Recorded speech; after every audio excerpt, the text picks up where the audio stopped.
In this video, I'm going to show you how to replace the battery and a key fob for a Lincoln MKX 1112 for years 2011 to 2020. And so to do this, all you need is a flathead screwdriver, the key fob, and this key fob does take a 2032 battery. And if you need one of those, you can check out the link in the description of the video. And so the first thing we're going to want to do to get the battery replaced in this is to remove the physical key. So to do that, there is this sliding lock mechanism that we have to press to the side. And while we press it, we can stick our fingernail in this crease to pull out the physical key. What I actually do is you can use either the screwdriver or the physical key to do this, but you can stick the key in here and twist it and you'll hear it pop. And then you can kind of work around the outside of this plate to remove the top cover.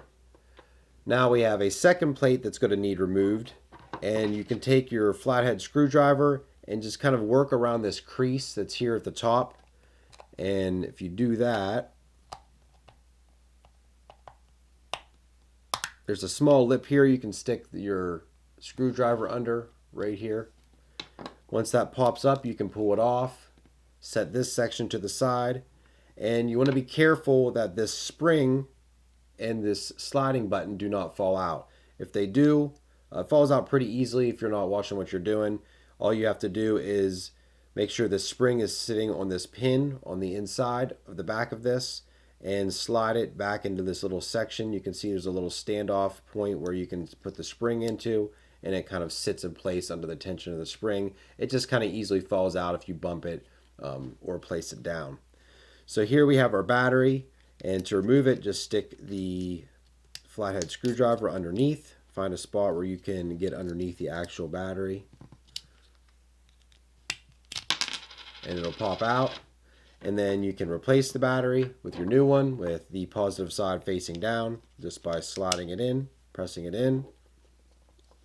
Then we take this plate and we'll stick it back onto the base of the key fob. And it'll click as we press it down. And once we make sure it's sealed all the way around and that our sliding button is where it's supposed to be, we can put on the final back plate and that'll snap into place. And then we can replace the physical key back to where it was, and then we're finished. And so hopefully this video helped you in replacing the battery in your Lincoln MKX. If it did, leave the video a thumbs up. It does help the channel. Thank you so much for watching, and have a great day.